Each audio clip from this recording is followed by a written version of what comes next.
তো এটা cinematic shot দি আছো চিনেমেটিক শ্বট চাব নেকি 1 2 3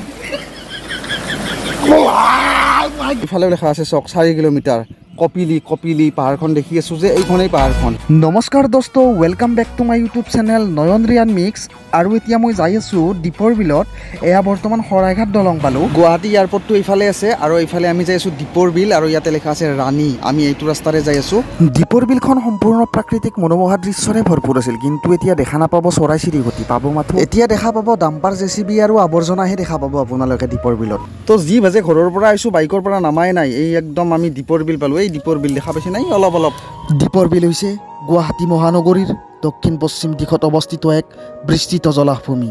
1950 চনত এক ভূমিকম্পত সম্পূৰ্ণ পাহাৰখন তল গৈ সৃষ্টি হৈছিল দীপৰ বিল 2002 চনত ডিচেম্বৰ মাহত দীপৰ বিলক অসমৰ একমাত্ৰ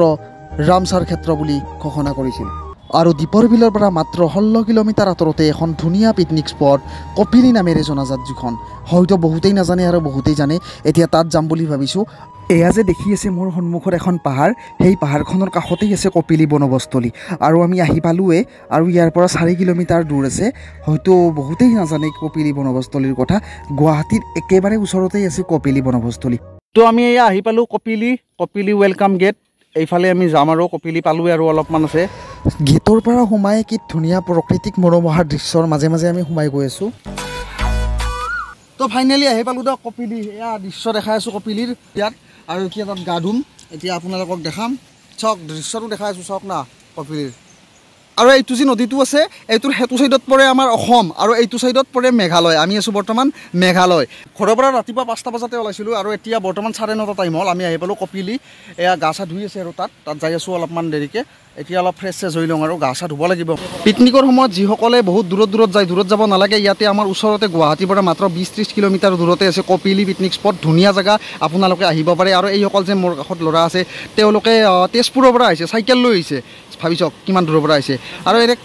এনেকৈ বহুত মানুহ আহি থাকে ইয়াতে বহুত আছে আৰু আগফালে বহুত আছে ইফালেও আছে গোটেইফালে যোৱা নাই আমি আৰু এটা কথা আপোনালোকক মই জনাই দিওঁ আপোনালোকে যদি কেতিয়াবা ইয়াতে পিকনিকত আহে ইয়াতে খুব সাৱধানে যাব ইয়াৰে যিবিলাক শিলবিলাক আছে পাথৰবিলাক বহুত পিছলৈ আছে গতিকে বহুত সাৱধানে আহিব আপোনালোকে ইয়াতে আহিলে ডাঙৰ ইয়াতে বহুত ধুনীয়া পিকনিক স্পট আপোনালোকে আহিব পাৰে জানুৱাৰী মাহত আমি বহুত দূৰত যাওঁ কিন্তু গুৱাহাটীৰ পৰা মাত্ৰ 20 কিলোমিটাৰ আঁতৰতে এইখন পিকনিক স্পট আছে য'ত কপিলি নামেৰে জনাজাত ইমান দূৰৰ পৰা যদি আহিছোঁ অলপ জোতা ততা খুলি ইয়াত গা নুধুলে কেনেকৈ শান্তি হ'ব পূৰা গা চা ধুব লাগিব ইয়াতে জোতা ততা খুলি ল'লোঁ কাপোৰ চাপোৰ খুলিম এতিয়া পূৰা গা চা ধুম ড্ৰেছ চেছ পূৰা চেঞ্জ কৰি ল'লোঁ এতিয়া যাম নামি ইয়াতে আৰু মেইন কথাটো হ'ল কি আমিতো ঘৰৰ পৰা প্লেনিং নাছিল কোনো আমাৰ ইয়াতে আহিম বুলি চ' আমি কাপোৰ চাপোৰ একো অনা নাছিলোঁ আমাৰ আলহী আছিল গুৱাহাটীত তাৰ পৰা কাপোৰ চাপোৰ লৈ আহিলোঁ এতিয়া পানীত নামি যাম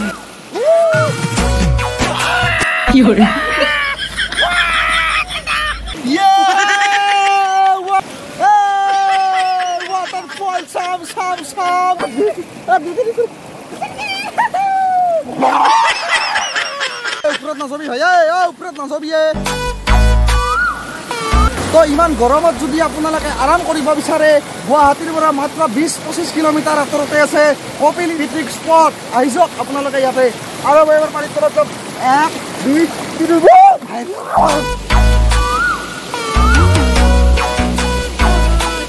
যিমান সময় গা ধুলেও ইচ্ছা নপলাই ইয়াতে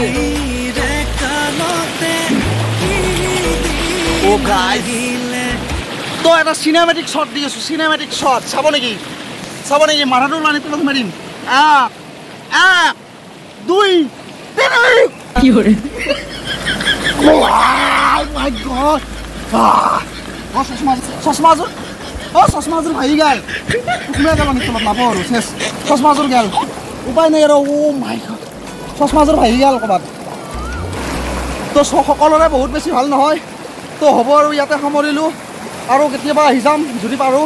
চশমাজোৰ মন নাই আৰু চশমাজোৰ ক'ৰবাত ভাঙি গেল পানীত ইয়াতে গা ধুই আছিলোঁ না সোমাই শিকিছোঁ ভাঙি গৈছিল তো এতিয়া ঘৰত যাব লাগে আৰু হ'ব আৰু বাই তো গা পা ধুলোঁ এতিয়া ড্ৰেছ চেছ পিন্ধি আছোঁ আৰু মোৰ এটা বস্তু লছ হ'ল চশমাজোৰ ধুইবে দিছোঁ ভাঙি গৈছে পানীৰ তলত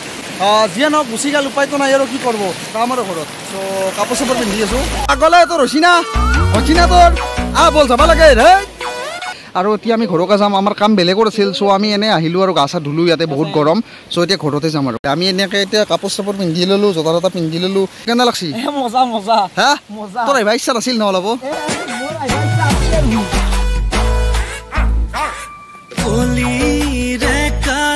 তো এতিয়া গা পা ধুই আহিলোঁ এতিয়া যাম আৰু ঘৰত তো এতিয়া ঘৰত যাব ওলালোঁ আৰু আমি এতিয়া আহিছোঁ ডিগেটলনত আহিছোঁ ডিগেটলন ভিতৰত সোমাই যাম কি কি বস্তু আছে চাম ইয়াতে ল'বতো আমাৰ ক্ষমতা নাই এনে বস্তুবিলাকৰ দাম চাম আৰু ক'ত কি আছে তই ল'বি নেকি এইখানতে কিমান দাম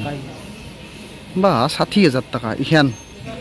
এনে চাবা টাইম পাছ কৰিব আহিছোঁ আমি এতিয়া চাবা এতিয়া ল'ব পৰা বস্তু নাই আমাৰ কাৰণে এখনৰ দাম আছে এখনৰ দাম কিমানে 27,000 28,000